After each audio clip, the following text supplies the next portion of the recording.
On to your next topic under your chapter 4, that is Economic Laws and Indian Patent Act, is FEMA, that is Foreign Exchange Management Act of 1999.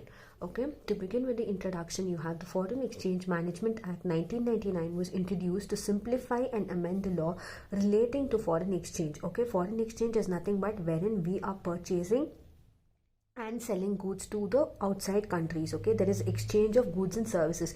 So regarding this particular exchange that we do between the countries, there is one particular act which is known as Foreign Exchange Act, when you're carrying out trade activities from one country, between one country to another country. Okay, now with the objective, basically this law was introduced to simplify and amend the law relating to foreign exchange with the objective of promoting external trade and payments, and for facilitating the development and maintenance of foreign exchange trade.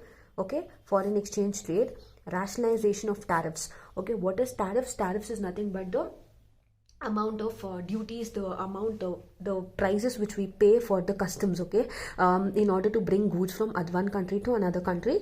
Then liberalization of Indian investment, because you wanted a lot of investment, you wanted to pool in the investment, the Foreign Exchange Management Act was introduced. Now you have your history of FEMA, not required, but you can just read through the history.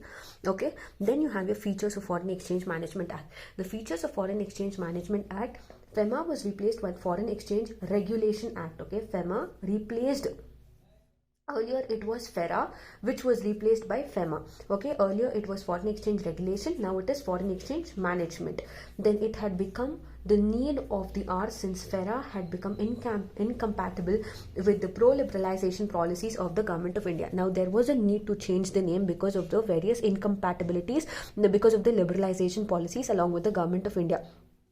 FEMA brought in a new management regime of foreign exchange consistent with the emerging framework of World Trade Organization. Along with World Trade Organization, there were various changes which were made, and FEMA brought in these particular changes, because of which FERA was replaced with FEMA. Okay, FEMA served to make transactions for external trade, exports and imports easier. Transactions involving current account for external trade no longer required RBI's permission. Okay, now FEMA brought in certain transactions wherein external trade became so easy that you didn't have to take permission of RBI each and every time, and this particular act extends to the whole of India. Okay, this act extends to the whole of India. Next you have scope of FEMA. Scope of FEMA is nothing but it is classified the foreign exchange transaction into two categories, that is capital account and current account. You have capital account transactions and you have current account transactions. Okay, then it lays down the areas requiring specific permissions of the Reserve Bank or Government of India on acquisition of holding foreign exchange. Then it provides power to the RBI, that is the Reserve Bank, for mentioning the categories of capital account transactions and limitations in foreign exchange that are admissible for such transaction. Whatever transactions are taking place, whatever limitation is there, whether it is admissible or not, they take into consideration your capital account and your current account. Then it gives full freedom. Okay, it gives full freedom to the person resident in India who was earlier resident outside India to hold, own, transfer any foreign security.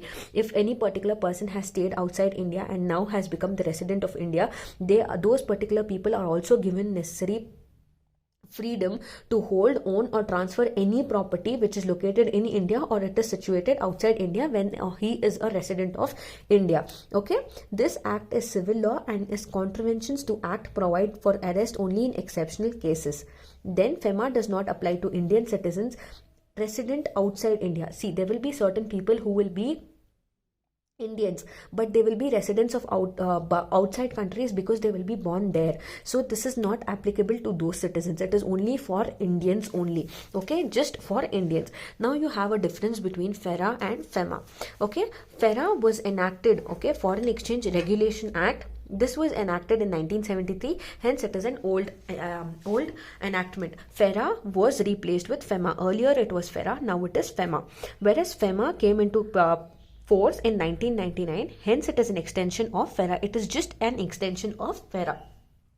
Then it was enacted to regulate the payments and foreign exchange in India. It was enacted to this particular act was enacted, FEMA was enacted to facilitate external trade and payments and to promote orderly management of forex market. Forex market is nothing but foreign exchange market in the country. Then FERA is been for 81, it has 81 sections in it and it was very lengthy. Whereas FEMA has only 7 chapters which are divided into 49 sections. FEMA is less lengthier when compared to FERA. FERA was very lengthy and this is less lengthy, okay? It has 7 chapters wherein it has 49 sections. Then it was in the FERA was introduced in foreign exchange reserve was low. Here when it was introduced, foreign exchange reserve was satisfactory. It was neither high neither low. It was satisfactory. Then under FERA, the approach towards foreign exchange transaction is quite rigid, conservative and restrictive. Here the approach towards foreign exchange is very flexible, positive and welcoming. You can easily carry out trade between one country and another country. Okay. Then next in the FERA, citizenship was the basis for determining the residential status. Here, more than 6 months stay is basis for determining the residential status. If the person has resided in India for a period of 1 year or more than 6 months, then he can easily carry out the transaction. Then under FERA, violation act was a criminal offense. Here violation act is a civil offense. Then next is punishment for contravent was imprisonment. Here punishment for contravent is fine or imprisonment if it is not paid in the particular period of time. Okay. Then the scope of FERA was very wide. It dealt with all the transactions related to foreign exchange. That is, anything and everything related to foreign exchange was controlled by FERA. But here the scope of FEMA is narrow. It is very narrow. It deals only with specific transactions which is related to foreign exchange. That is, it checks and controls only those transactions which are specifically mentioned in the act. It does not take into consideration each and everything. Okay. It only takes into consideration what are the things that are mentioned in the particular act, and it does not deal with transactions which are not mentioned in this act. And that is why FEMA is very narrow. It will only take the things which it is supposed to take as per the particular act. Now moving on to your next topic. Your next topic is the definitions. Okay, your next topic is definitions. That is the important terms. As per this particular act, you have your various important terms. Now under your important terms, you have authorized person. Now what is an authorized person? Authorized person basically means authorized dealer. He's a money changer. Okay, basically he's the person who is exchanging money. That is between when you're taking place when basically you're taking there is a trade which is taking place between two countries, you will have to deal in their currency, right? So authorized person means he is a person who is an authorized dealer. Okay, offshore banking unit or any other person for the time being authorized under subsection 1 and section 10 to deal with the foreign exchange and foreign securities. He will basically a person who is given permission by the government to deal with the foreign exchange securities. Next you have currency. Currency basically includes all currency notes, postal order, money order, check, draft, traveler's check, letter of credit, bills of exchange, promissory notes, credit cards, debit cards, instrumental, etc., which are all notified by the Reserve Bank. Okay, currency means all of the notes which are actually notified by the Reserve Bank. Next you have currency notes. Currency notes means and includes cash in the form of coins and bank notes.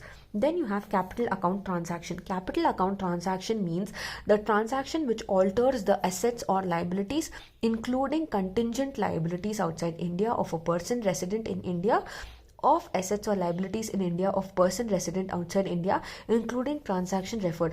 Okay, capital account transaction basically refers to those transactions which are taking place in capital account regarding your assets and liabilities, be it the people in India or be it the people outside India.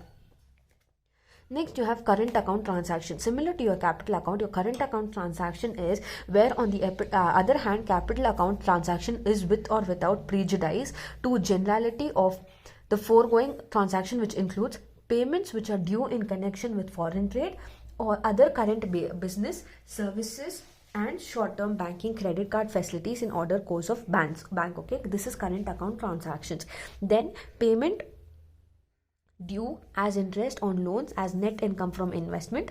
Then you have remittances for living expenses of parents, spouse and children. These are just points that you need to remember. What are the things that what kind of transactions are taking place in current account. Okay, then expenses in connection with foreign travel, education, medical care of parents, spouse, children, foreign currency. Okay, then again foreign currency means any currency which is other than Indian currency. Your Indian currency is known as Indian currency, whereas foreign currency is something which is not an Indian currency. It is something which is apart from Indian currency. The next definition is people. Who is a person? A person includes individual, Hindu undivided family, company, firm, an association of persons or body of individual, whether incorporated or not, every artificial judicial person not falling within the preceding subclauses. Okay, this means a person. Okay, who is a person? A person includes these following things. He could be an individual, he could be an Hindu undivided family, it could be a company, it could be a firm, association of persons, or any artificial judicial person. Then next, person resident in India. Person resident in India is basically refers to the person who is residing in India for more than 182 days. Okay, it is more than 182 days, more than 182 days if he is residing in India in the preceding financial year. Financial year is from March to April. Okay, financial year is March to April. In this particular financial year, if he's staying for more than 182 days, then that particular person is known as the person who is a resident in India. Okay, then person resident outside India means a person who's not a resident in India. He is an Indian, but he is outside India. He is not in India as at the moment. Then next is repatriate to India. Repatriate means someone who was in outside country, but now because of he had been there because of a particular project or something, now again he shifted back to India. That means a repatriate. Okay, repatriate basically here the selling of a foreign exchange to authorized person in India in exchange of rupees. Okay, you are exchanging for a particular rupees. Then holding of realized amount in account with an authorized person in India to the extent notified by the Reserve Bank, and includes use of realized amount for discharge of debt liability denominated in foreign currency. That is, repatriation shall be constructed accordingly. Repatriation, this refers to repatriation wherein you are selling your currency for an Indian rupees. Okay, you are exchanging currency for Indian rupees. So your next term is your foreign exchange. Now what is foreign exchange? Foreign exchange means you are including foreign currency. That is, you are exchanging in the basis of foreign. You are dealing with foreign currency. Okay, deposits, credits, balances in any foreign currency, then drafts, travelers check, everything, whatever debit card, credit card, whatever is there, it will be in foreign again, foreign currency again. Then your draft, travelers checks again, but it will be payable outside India but payable in Indian currency. Okay, any amount which will be payable in Indian currency, you have your foreign exchange. Then next you have your balance of payment. What is balance of payment? Balance of payment refers to yearly financial statement of a country for the transaction in the external sector with the rest of the world. Accounts are in accounting record for all monetary transaction between a country and the rest of the world. These transaction includes payment for the country's exports and import goods, service, financial capital, and financial transfer. Well, this is balance of payment. It is nothing but a document wherein you are carrying out your transactions. Okay, next you have capital account. What is capital account? Unlike current account and unlike you had your current account as well as your current account transactions, okay, and capital account, you have your capital account. This is capital account. In accounting, measure to the total domestic currency value of financial transaction between domestic residents and the rest of the world over a period of time. Capital account can be divided into three. That is, direct investment, portfolio investment, and other capital flows. This is your capital account, which can be divided into three. Okay, then you have currency convertibility. What is the term itself states that you are easily able to convert the currency. That is currency convertibility.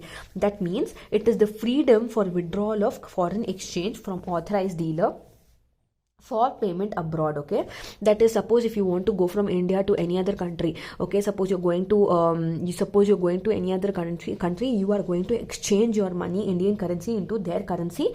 That is, it could be dollars, it could be it could be dirhams or anything as such as per their particular thing. Okay, now this is listed under the account of balance of payment. Then person resident in India, we've already seen. Then again, foreign security. What is foreign security? It could be any security in the form of shares, bonds, debentures, and any other instrument which is denominated and expressed in terms of foreign currency. Okay, it could be anything but in the form of foreign currency. Then what is export? Export is nothing but with this grammatical variation. Export means the taking out of goods of India to the place outside. You are exporting your goods from India to any other country. What is import? Import is basically you're buying goods from other country. India is buying goods from other countries. That is, you're bringing in goods from other countries. That is export and import. Next, you have objectives of FEMA. Okay, moving on to your next topic, you have objectives of FEMA. What is the objectives of FEMA? FEMA is basically you have objectives of FEMA.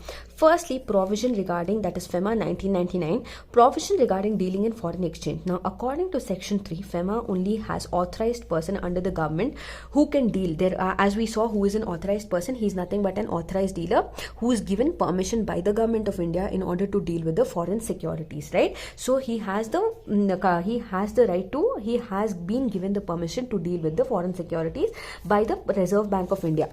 Okay. But but what it says is, except here it says, according to this act, except with the general or special permission of Reserve Bank of India, no person can do these following things. No person can deal in or transfer any foreign exchange or foreign security to any person not being an authorized person. Only an authorized person can deal in foreign securities and foreign currency. Okay, if they are not authorized, they cannot do.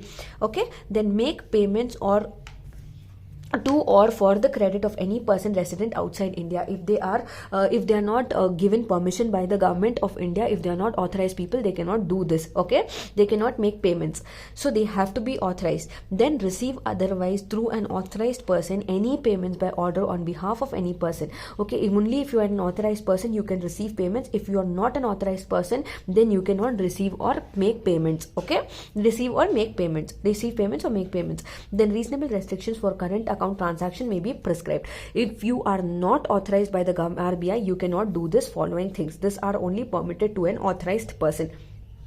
If you are not an authorized person, you cannot do these following 4 things. Okay. Now, next objective is provision regarding holding of foreign exchange. Regarding holding of foreign exchange means you are possessing a foreign exchange. Suppose this is a security that I possess. This is my foreign security. Okay. According to Section 4, no person in India shall acquire, hold or own, possess, transfer of foreign exchange or security, any immovable property which is situated in India, except as per the provision, except for the following rules under a particular act. You cannot own a house, or you cannot hold a security, etc., outside India. Next objective is provision regarding current account transaction. Now, as per your current account transaction, according to Section 5 of FEMA, there is no restriction regarding the sale or deal in foreign exchange from an authorized person if the current account, if it is a current account. Okay, if it is a current account, then you do not have any such restrictions for dealing with foreign exchange securities, etc. But the following transactions are deemed current account under FEMA. These are the following 3 things which are deemed, which are not considered. That is expenses in connection with foreign travel, education, medical care of parents or any spouse who are in India or anything above. Then payment due as interest on loan, payment due under short-term loan for business. These are deemed to be considered as current account transactions. Then next you have provision regarding capital account transaction. Then again provision as per capital account. What is capital account? You can write it as, and then you can tell that RBI has fixed a certain amount of limit on the foreign exchange transactions also, whether you want to sell or you want to draw foreign exchange from an authorized person or dealers. Okay. Now, any class or classes of capital account, the Reserve Bank may, in consultation with the central government, specify the following things. Okay, these are the following things that the RBI is specifying along with the central government. Any class or classes of capital account transaction which are permissible, the limit up to which foreign exchange shall be admissible for transactions, RBI restricts the following. Okay, RBI is restricting the following, that is transfer of foreign security by Indian resident. If you are not an authorized person, you cannot do again the following things: transfer of foreign security by Indian resident, transfer of foreign security by Indian resident who is now outside India, and transfer of any immovable property. Okay, next objective is provision regarding export and export of goods and services. Export of goods and services, as I told you all, export is nothing but you are moving goods from India. You are sending goods from India to any other country. You are selling goods from India to any other country. Now, you can also do this only if you are authorized. Okay. Now, the purpose of ensuring that full export has value reduced. Okay, having regard to prevailing market conditions, delay in direct contact. Okay, you will have to follow certain rules and regulations and follow the rules and regulations of a particular act in order to carry out export of goods and services. Your next objective is provision regarding authorized person. Now, according to Section 10 of FEMA, as per Section 10 of FEMA, RBI may, on application made on its behalf, authorize a person known as authorized person to deal in foreign exchange or in foreign securities as an authorized dealer, money changer or offshore banking unit. Okay, basically a particular person will go and apply with the RBI saying that he wants to be an authorized person or dealer. Okay, now RBI can authorize anybody who can deal in money exchange, offshore transaction and foreign exchange, but he has to follow all the rules. Authorized person has to follow, the person who wants to become an authorized person has to follow all the rules and regulations of the RBI, and RBI can revoke the authorization granted to any person. The RBI can also cancel the permission which is given to any person to become an authorized person at any time if he is going against the public interest, if he is carrying out any illegal activity. Okay. Next objective is provision regarding contravention and penalties. Provision regarding contravention and penalties is basically if you are found that you are contraventing any of the rules and regulations, if you are not following any of the rules and regulations of Foreign Exchange Management Act, then you will have to pay a 5,000 rupees fine for the particular contravention. Okay, whenever you have to pay, you are liable to pay penalty 3 times, including the sum which is involved for every time you are misusing the rules and regulations as per the particular Foreign Exchange Management Act. Next, you have provision regarding adjudication and appeal. Provision regarding adjudication and appeal is nothing but this is as per the rule of law. Okay, this is as per the court. Okay, you are going to get civil imprisonment if any central government is any person is found guilty, you can give them punishment of civil imprisonment for maximum 6 months in case, or less than 1 crore fine will be given, and demanded value is more than 1 crore, then punishment of imprisonment may be 3 years. Okay, if he is not able to pay money, then he will be imprisoned for 3 years. Okay, it could move from 6 months to 3 years. The person can appeal for special direction. This will only happen if they are not following any rules and regulations as per the act, if they are found guilty, if they are doing any infringement in the rules and regulations. So with this we come to an end with your 4th chapter, and we have completed all the topics as per your chapter 4 economic laws and Indian Patent Act. Okay, so with this you are supposed to refer these particular questions for your exams. Okay, now we will be in your next video, we will start off your 5th chapter, that is your last chapter in business regulation, which is environmental law. Thank you for watching.